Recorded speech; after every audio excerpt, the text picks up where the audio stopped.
నమస్తే. నా పేరు Krishnamraju VVR, president AP editors association. ఎన్నికల తర్వాత ఓడిపోయిన పార్టీలలో నైరాశ్యం కనిపిస్తుంది. దీనికి ఏ పార్టీ కానీ ఏ నాయకుడు కానీ మినహాయింపు కాదు.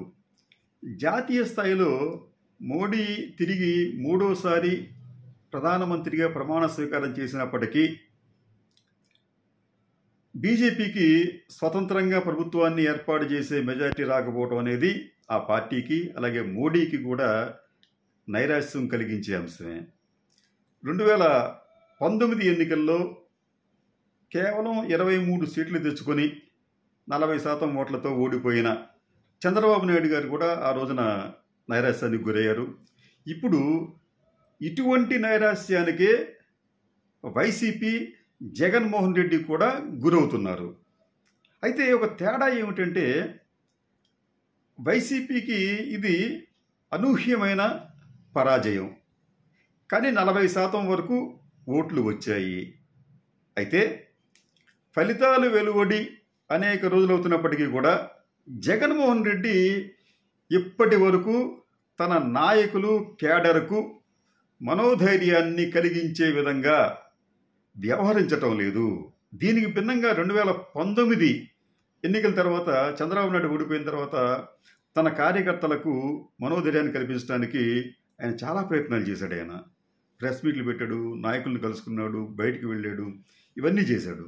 కానీ ఇటువంటి ప్రయత్నం అనేది ఇప్పటి వరకు జగన్మోహన్ రెడ్డి దగ్గర జరగకపోవటం అనేది గమనించాల్సిన విషయం.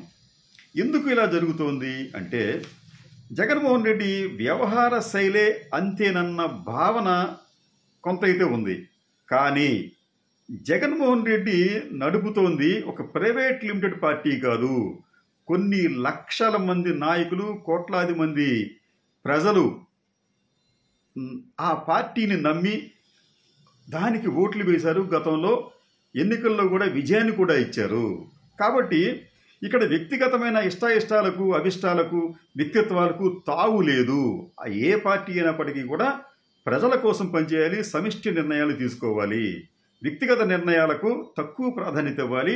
కానీ గతంలో చంద్రబాబు నాయుడు చేసినట్టుగానే ఇప్పుడు ఈయన కూడా, అంటే గతంలో చంద్రబాబు నాయుడు గారు ఏమడినప్పటికి కూడా నాకు తెలిసి నేను చూసుకుంటాను అని చెప్పి అనేవాడు. ఆయన వైఖరి కూడా మార్పు వచ్చింది. ఇలాగే జగన్మోహన్ రెడ్డి వైఖరిలో కూడా మార్పు రావాలి. ఆయన ఒక వ్యవస్థల గురించి ఆలోచించాలి తప్ప వ్యక్తిగతంగా ఇది నా కుటుంబ పార్టీ, ఇది నేనేం చెప్తే అదే ఫైనల్ అనే భావనతో ఉండకూడదు. దీంట్లో భాగంగానే ఆయన పార్టీ గురించి, కార్యకర్తల గురించి, నాయకుల గురించి కూడా తీవ్రంగా ఆలోచించాలి. వారి మనోభావాలు తెలుసుకోవాలి, వారి మనోభావాలు గౌరవించాలి.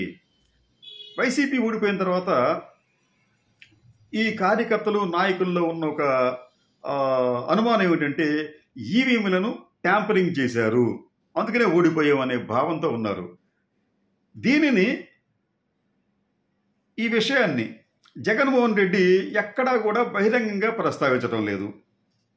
అయితే మరి ఆయనకు అనుమానాలు లేవా అంటే ఆయనకు కూడా ఈవీఎంల మీద అనుమానాలు ఉన్నాయి.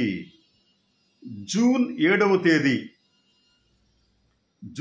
తేదీ శుక్రవారం నాడు మధ్యాహ్నం బహుశా 1 గంట 2 గంటల మధ్య జగన్మోహన్ రెడ్డి గారు తన కార్యాలయంలో, అప్పటికి ఇంకా క్యాంప్ కార్యాలయమే, ఆ కార్యాలయంలో వివిధ ప్రాంతాల నుంచి వచ్చిన వారితో మాట్లాడుతున్నారు. అలా మాట్లాడుతున్నప్పుడు కర్నూలు జిల్లాకు చెందిన వారు కూడా వచ్చినప్పుడు జగన్మోహన్ రెడ్డి చాలా స్పష్టంగా ఈవీఎంలు మన దెబ్బతీశాయి, వాటి వల్ల మనం ఓడిపోయాము అని వారికి చెప్పారు.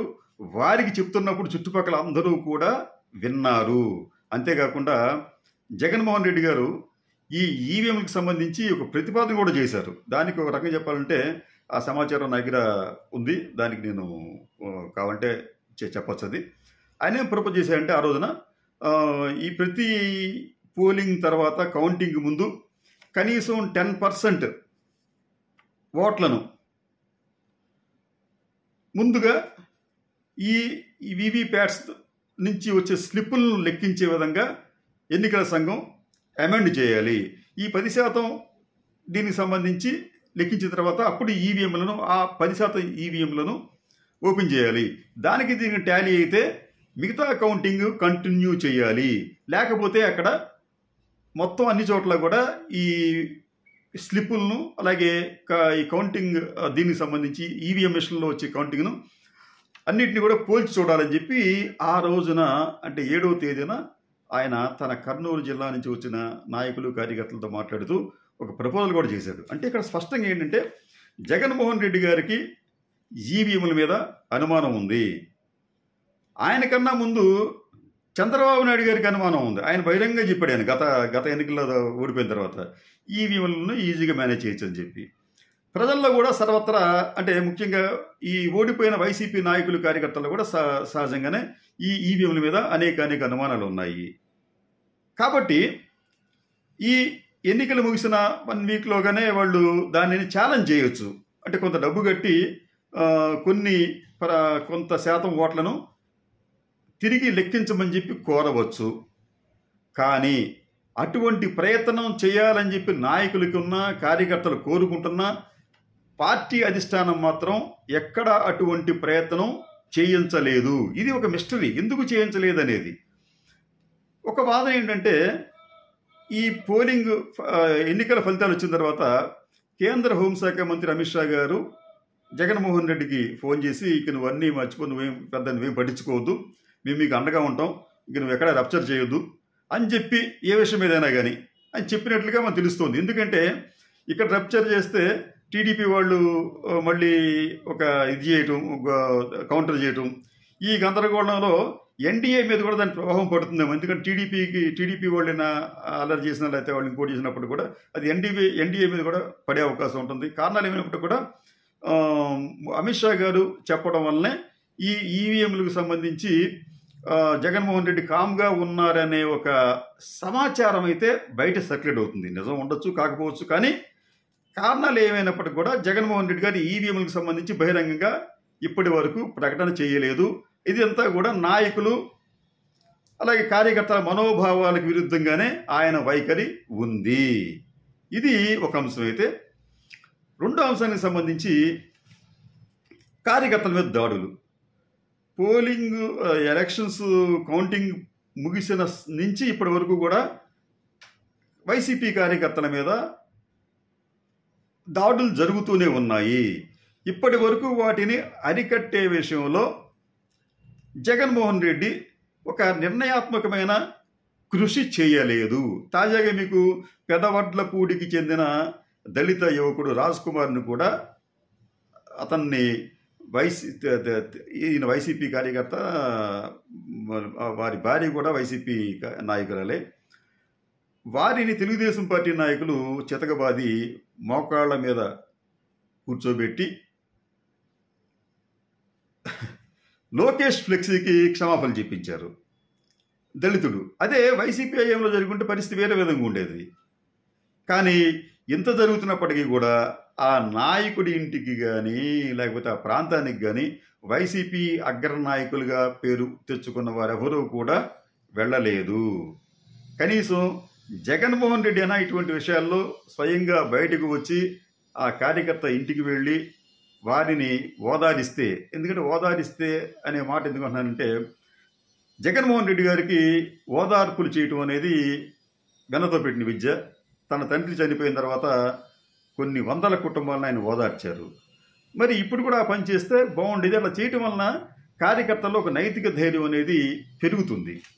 అటువంటి ప్రయత్నం కూడా జగన్మోహన్ రెడ్డి చేయలేదు.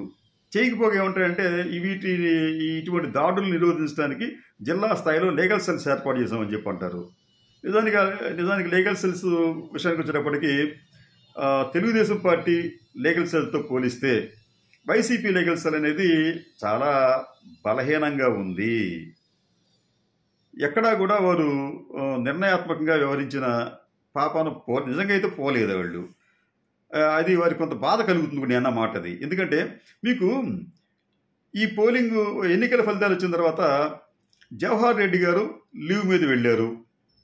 ఆ తర్వాత ఇంకొక కొత్త సీఎస్ని నియమించారు. ఎవరు నియమించారు? జీవో జారీ చేశారు. ఆ జీవో జారీ చేసింది ఎవరు? మంత్రిమండలి లేదు, మంత్రిమండలి సిఫార్సుతో జరగాలి, లేకపోతే గవర్నర్ చేయాలి. గవర్నర్ చేయాలంటే మళ్ళీ మంత్రిమండలి సిఫార్సు ఉండాలి. అక్కడ మీకు సీఎస్ లేడు. మరి కొత్త సీఎస్ని నియమించింది ఎవరు?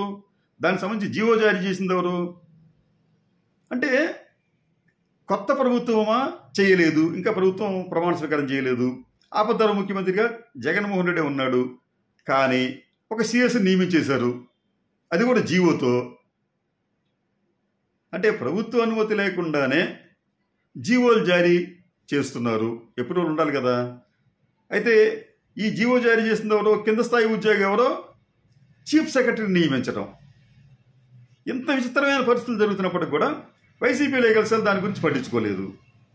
దాంట్లో ఒకవేళ అది నిబంధనలకు అనుగుణంగా ఉన్నప్పటికీ కూడా ఇన్ కేస్ ఒకవేళ ఉంటే అది కూడా తప్పే అవుతుంది. ఎందుకంటే కొత్త ప్రభుత్వం వచ్చేదాకా వీళ్ళు వెయిట్ చేయాలి. లేకపోతే ఈ సెలవు మీద వెళ్ళిన సిఎస్ తన స్థానంలో తాత్కాలికంగా ఈయన ఉంటారు అని చెప్పి వెళ్ళాలి. అది కూడా చెప్పి వెళ్ళలేదు. చెప్పి వెళ్లకుండానే కొత్త సిఎస్ని నియమించారు. ఏ అధికారంతో నియమించారు, ఎవరు నియమించారంటే అది పెద్ద శేష ప్రశ్న. ఇటువంటివన్నీ కూడా లీగల్ సెల్ వారు ప్రశ్నించాలి. వారు ఇటువంటి విషయాల పట్ల పెద్దగా ఆసక్తి చూపిస్తున్నట్టుగా లేదు.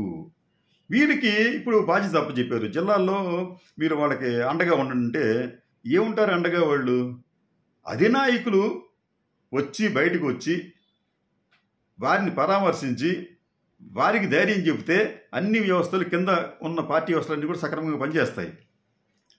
అలా కాకుండా ఆయన జగన్మోహన్ రెడ్డి నేను నా ఇంట్లోనే ఉంటాను, ఇది ఎంత నడిపిస్తాను అని అంటూ నైరాశ్యానికి గురైతే మాత్రం పార్టీకి ఉన్న కేడర్ మరింత ఇబ్బందుల్లో పడే ప్రమాదం ఉంటుంది. పార్టీ కాస్త బలహీనపడే ప్రమాదం ఉంటుంది. కాబట్టి వైసీపీకి సంబంధించి జగన్మోహన్ రెడ్డి తన విధానాలను కూడా మార్చుకోవాల్సిన అవసరం ఉందేమో అని చెప్పి అనిపిస్తుంది. దీనికోసం అవసరం వస్తే ఆయన చంద్రబాబు నాయుడు గారిని కూడా ఒకసారి, ఆయన వైఖరిని కూడా ఒకసారి గమనించాలి, ఆయన విధానాలను కూడా గమనించాలి. చంద్రబాబు నాయుడు అనేక సార్లు చాలా గట్టి దెబ్బలు తిన్నాడు. చంద్రబాబు నాయుడు అజేయుడు అయితే కాదు, అంటే ఆయనకి ఇన్విన్సిబుల్ పర్సన్ అయితే కాదు. ఆయన దారుణమైన దెబ్బలు తిన్నాడు, పరాజయం పాలయ్యాడు, మళ్ళీ పైకి లేచాడు. ఇది రాజకీయాల్లో సహజంగా మారింది అది. కాబట్టి ఏంటంటే ఒక్క ఓటమితో పూర్తిగా నైరాశ్యం చెందడం అనేది కూడా అంత భావ్యంగా లేదు. ఏ పార్టీ అయినప్పటికీ మీకు చెప్పినట్టు ఏది కూడా ప్రైవేట్ లిమిటెడ్ పార్టీలు కాదు అవి. ఇది పబ్లిక్ లిమిటెడ్ పార్టీలు లాంటివి, ప్రజల కోసం పనిచేస్తున్నాయి. కాబట్టి మనం వ్యక్తిగతమైన అంశాలను పక్కన పెట్టి ప్రజల కోసం మనం పని చేయవలసిన అవసరం ఉంటుంది. అవసరం వస్తే దీనికోసం మన ఈగోలను కూడా త్యాగం చేసుకోవాలి అనే భావనను ఆయా రాజకీయ నాయకులు కలిగి ఉండాలి. నమస్కారం.